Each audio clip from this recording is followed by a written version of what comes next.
could, in a way, over the last 10 years, phase off nearly 500 herders and 10,000 cattle from our forests, and we could secure nearly 6,000 square kilometers of forest are more or less cattle-free now.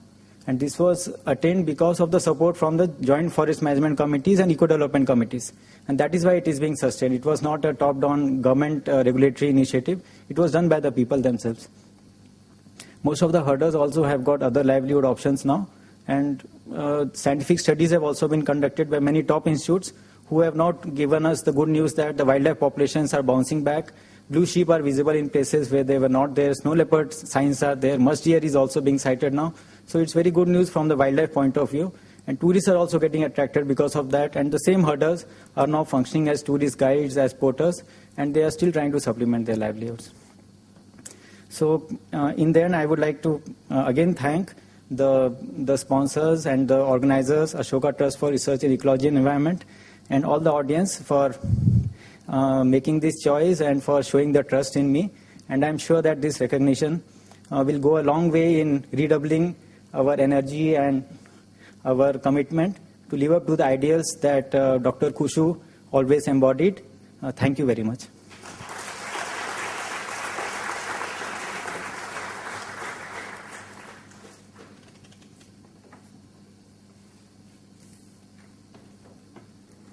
Dr. Baba will now introduce Mr. Raj Khoshoo.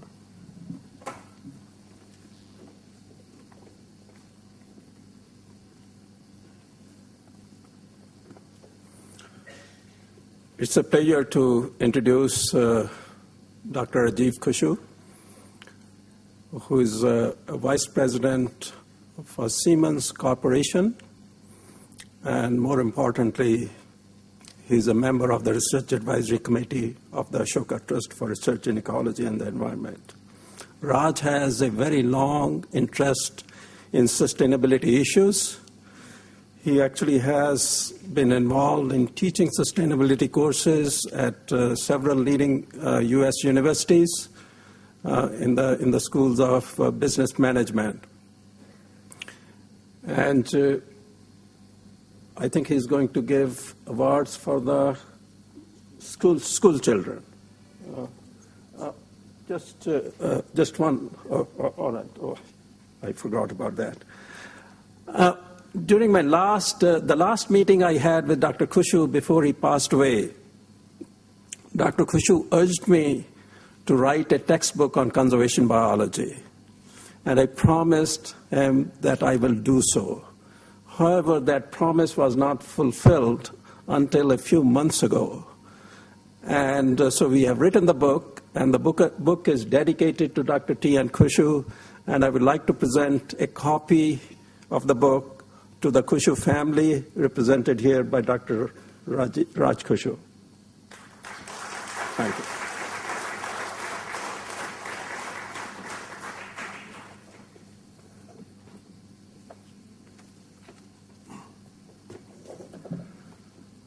Dr. Baba, Dr. Ostrom, honored guests, and the awardees.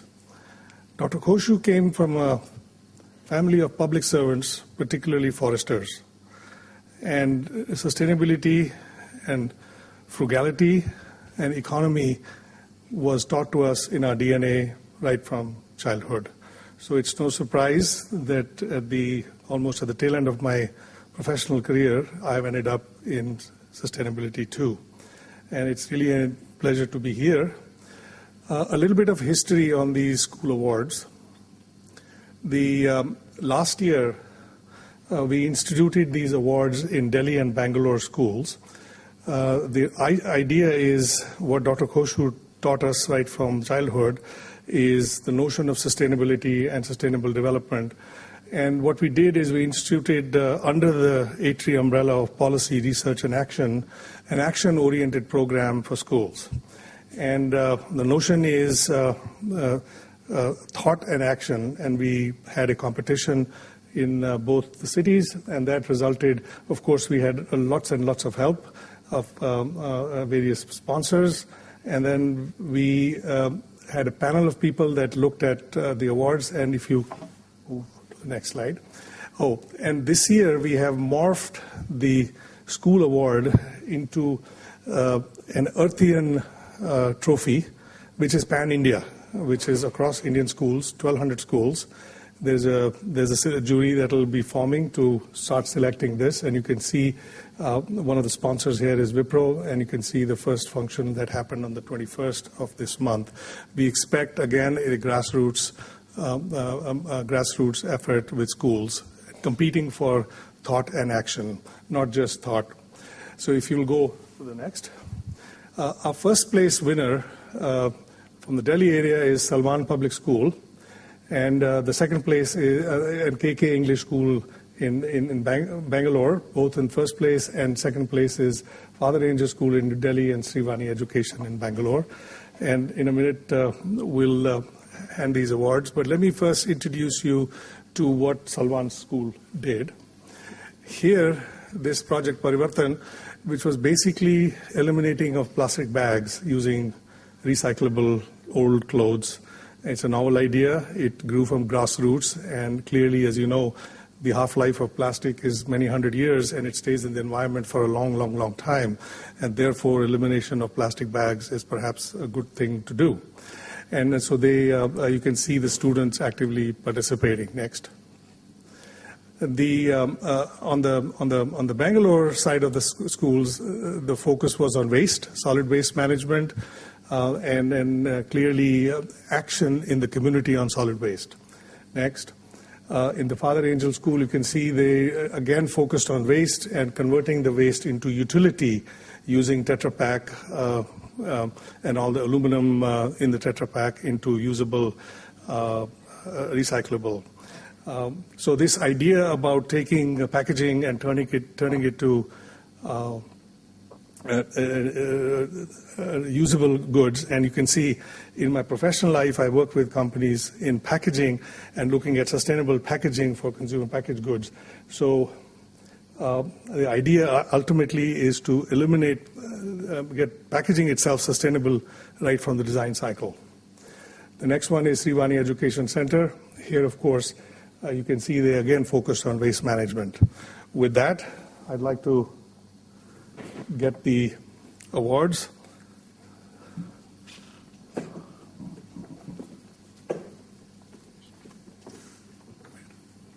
I invite Dr. Elinor Ostrom to present the awards to the schools. The first place goes to Salwan Public School from Delhi.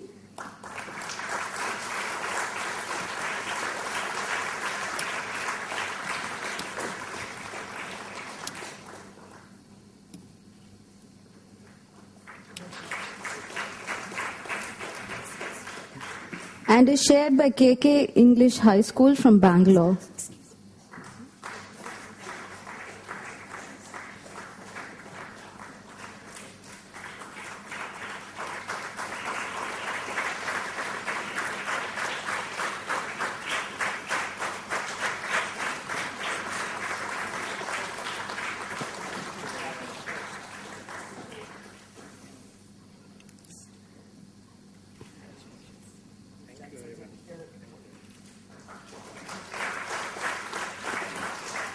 The second place goes to Father Agnel School from Delhi.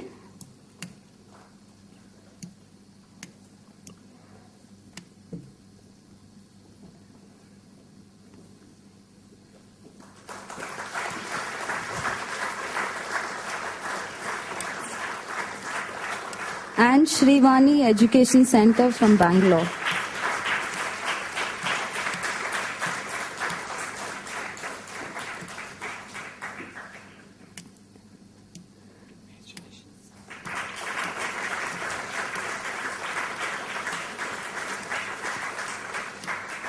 Thank you.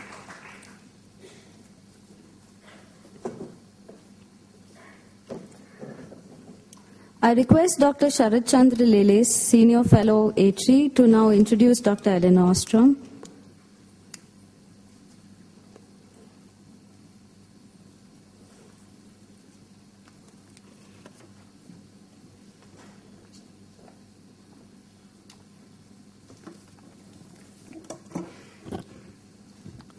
Professor Elinor Ostrom, Professor Kamal Bawa, Dr. Raj Khoshoo, distinguished guests, ladies and gentlemen.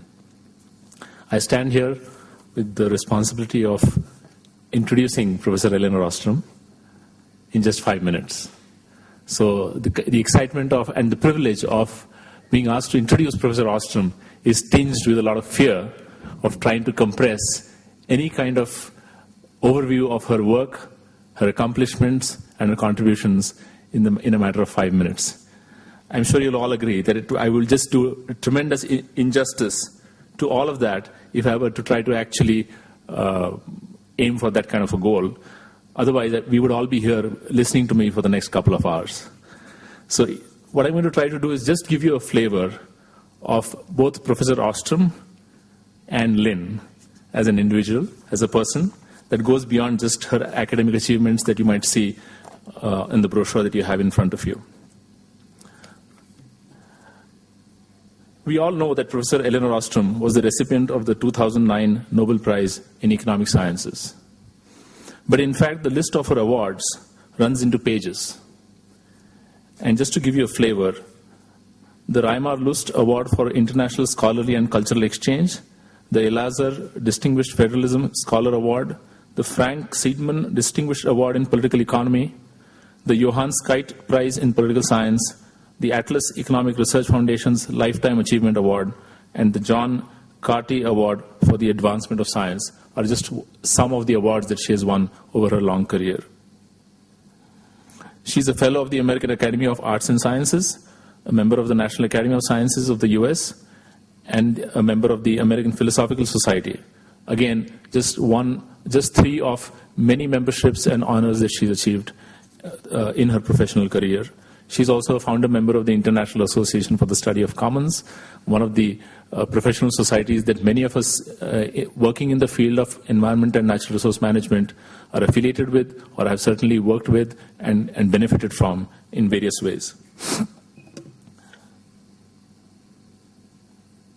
These awards and fellowships all represent, in some sense, a recognition of her contribution as a scholar, as an academic, as a teacher. And some of it can be obtained, a sense of what she has contributed from her books. The first book that I would like to mention is Governing the Commons, published in 1990, which I suspect now the number of citations for Lynn probably extends into tens of thousands, if not more. Governing the Commons in 1990 was followed by Rules, Games, and Common Pool Resources in 1994 with Roy Gardner and James Walker. Local Commons and Global Interdependence, Heterogeneity and Cooperation in Two Domains, 1995 with Robert Keohane. Trust and Reciprocity, Interdisciplinary Lessons from Experimental Research in 2003 with James Walker. And we could go on, but I'd like to mention the latest book, which is one of the latest books, Working Together, Collective Action, the Commons, and Multiple Methods in Practice, published in 2010 with Amy Potite and Marco Jansen. Again, for those of us who have some idea of Professor Ostrom's work, this is but a tip of the iceberg. But these books do give us a sense of the variety, the depth, and the wide-ranging quality of work that she has produced over the last several decades. The essence of her work, in some sense, has been captured by the Nobel Prize Committee citation. And I'd like to read that. You have it also in your brochure. Professor Ostrom's work, based on studies of user-managed fish stocks, pastures, woods, lakes, and groundwater basins, challenges the idea that common property is poorly managed and therefore should be either regulated by central authorities or privatized. She has therefore challenged the conventional wisdom on common property management and has proposed scenarios in which competitive users of common resources may actually cooperate to govern these resources in a sustainable manner. But this is just one essence of Professor Ostrom's work. Another essence that to me is very important in this context, in today's context, is that her work goes beyond disciplinary boundaries. And this is a particularly dear aspect for those of us in places like ATREE, which are again trying to cross disciplinary boundaries to work on real-world issues in an integrated manner. She's a political scientist who has won the highest prize in economics. A political scientist who has studied not just the political system, but bureaucracies, the operation of police services for 20 years in the US, groundwater management, irrigation systems managed by farmers in Nepal, Sri Lanka, and other parts of the world, forest user groups, and pastoral communities across the globe. But she's straddled not just sectors and not just the civil society, bureaucracy, and political system divides, but she has also broken the other disciplinary divide, the masculine discipline of academia, which at the time that she joined the educational system was very, very strong. And she's one of the very early pioneers to break that divide and establish herself as one of the foremost women scholars in the world. She has crossed the divides of methods, of using methods from multiple disciplines. So she's used laboratory experiments to look at how people cooperate under controlled conditions. She's done an enormous amount of empirical work in all these sectors, in all these settings that I just mentioned, looking at how people in the real world, in the field, in villages, in towns, actually cooperate around the management of natural resources. And she's even used data from satellite images, from vegetation surveys, and so forth, to again make the link between collective action and natural resource outcomes. So to many of us, actually, Elinor represents the crossing of boundaries in a variety of ways. But this crossing of boundaries wouldn't have been possible unless you know a little bit about Elinor as a person. Lynn, as she's known to most of us, was brought up in a very modest, a family of modest means. As she mentions in her autobiographical note, at the tip of Beverly Hills in some sense. She was lucky enough to get access to the Beverly Hills educational system.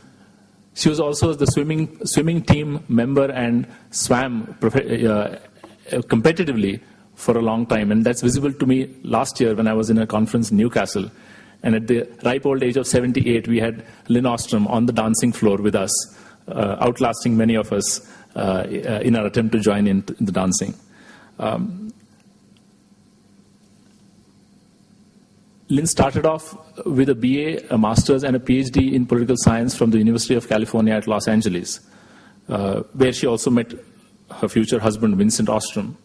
And that is the other aspect of Lynn as a person that I'd like to mention, that it is very hard to find an equally devoted couple as Lynn and Vincent. I've had the privilege of meeting Lynn and Vincent in 1998 first, and several times after that. And it's always incredibly wonderful to watch their partnership as persons, as scholars. The workshop in political theory at Indiana University is a product of that partnership in many ways, led by Vince in the early stages and now, of course, led by Lynn.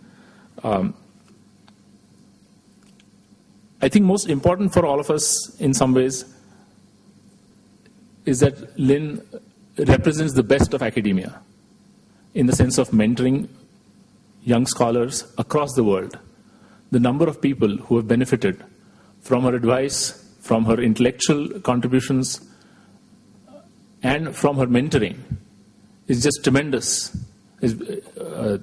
Across the world, it's not just within the boundaries of Indiana University, but really she has built up a network of young and old scholars who have come together in a variety of ways. The International Association for the Study of Commons is just one example, but also the International Forest Research Resources and Institutions Network, and so on and so forth. One could go on and on from the formal to the informal sector in the ways in which she has actually fostered scholarship in this area. So again, on that note, let me add my personal note of welcome to Professor Elinor Ostrom. Thank her for making the journey all the way for this award ceremony and for giving us a lecture. Before she begins her lecture, I'd like to request Professor Bawa to follow the Indian tradition of welcoming our distinguished guest with a shawl.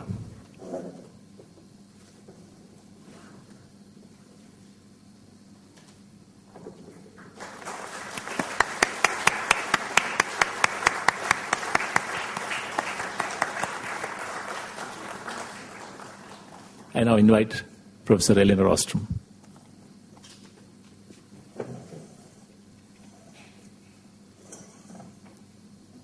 Thank you very, very much.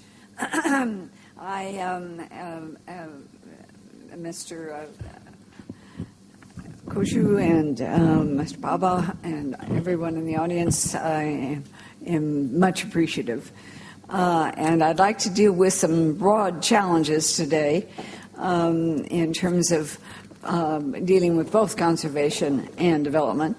And so first one would be the problem that we face, that social and ecological systems vary tremendously, as we've already started to talk about, from one system to the next. Social systems also exhibit immense variety, and they are complex.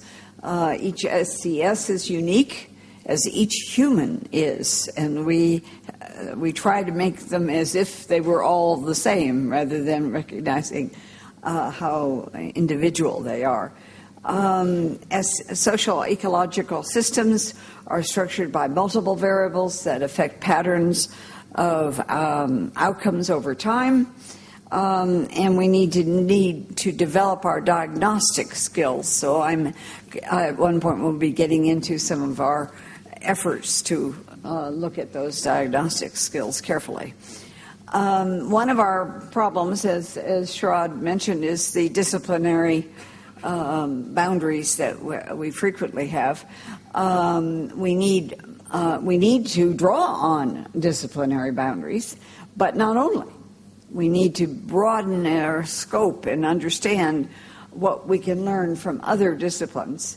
And so what we've been doing of recent times is building a common framework that can be added to by foresters, water resource engineers, fishery folks, etc., to try to understand why do some social ecological systems perform very well while others fail. So I'm going to talk about that framework today. I'm going to go back to studying for a moment a underlying foundation. For about 30 years, we used the Institutional Analysis and Design Framework, IAD, and it gave us one of the ways we were able to go across laboratory and field research and statistical analysis was having this. Now working with colleagues all over the world to expand that. And we can think of that as kind of a beginning underlying core where we are thinking of rules and a variety of other exogenous variables that affect how actors who are assigned to positions and have actions assigned to them can be making decisions in light of information and control over those that lead to potential outcomes that affect their net costs and benefits. But now what we've been doing is working on a broader SES framework, building on that effort. And here we could be thinking of a focal social ecological system. That focal system could be a lake, it could be a river, it could be a groundwater basin, a fishery, a forest, or very big globe. And all of the focal systems that we're interested in look at 4 internal systems embedded in 2 external. So it's very important that we think through what's the structure of the resource system, what kind of resource units does it produce, what kind of governance system is there, what kind of actors are directly involved, and then how do these interact in action situations that lead to outcomes. Many people say, well, what in the world are you doing? Common framework, what do you get out of that? So it isn't the answer. It is a mode of helping us diagnose problems, helps to identify variables that affect the structure of action situations, and that's where we get people who are trying to conserve versus those who are finding ways of getting material benefit. And it helps us study similar systems that share some variables but differ in regard to others, So we've had a tradition for the last 40 years of there being optimal solutions, and I'm hoping that people, as they are beginning to develop a better diagnostic tool, get away from the presumption that all resources should be privately organized and in the market, or all resources should be government-owned or whatever. And that's one approach, private versus government. And then others come along and say, but my resource is different than yours and won't allow any generalization. And so we're trapped if we go to either of these two extremes. Very important not to, but we need a framework to get us away from that. Could you, hang on, let me get water.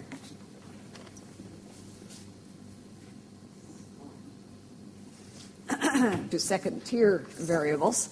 And we identified for a resource system a variety of important second-tier variables.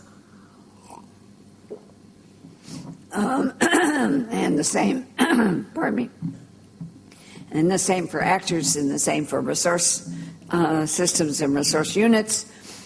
Not only have we identified a second tier, but we're starting on a very self-conscious effort to develop third tier and fourth tier, but I'll limit my discussion this evening to second tier. So let's look at the currently identified second tier variables.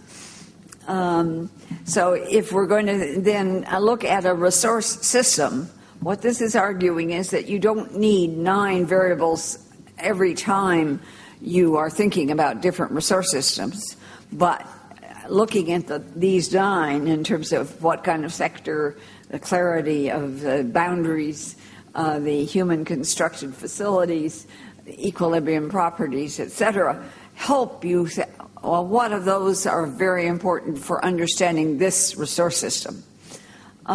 Similarly with governance systems, some of them don't have any government organizations at all. Some of them don't have any non-governmental organizations. They have very informal, no formal arrangements whatsoever. They probably do have a network structure if they don't have either government or private. And then we look at their kind of right systems, collective choice rules, constitutional rules, and formal monitoring and sanctioning. So then we get down to the actors, and we need to be looking at a number of questions about actors. How many are there? What kind of attributes do they have? What kind of history do they have? Have they lived in this area for a very long time? Do they know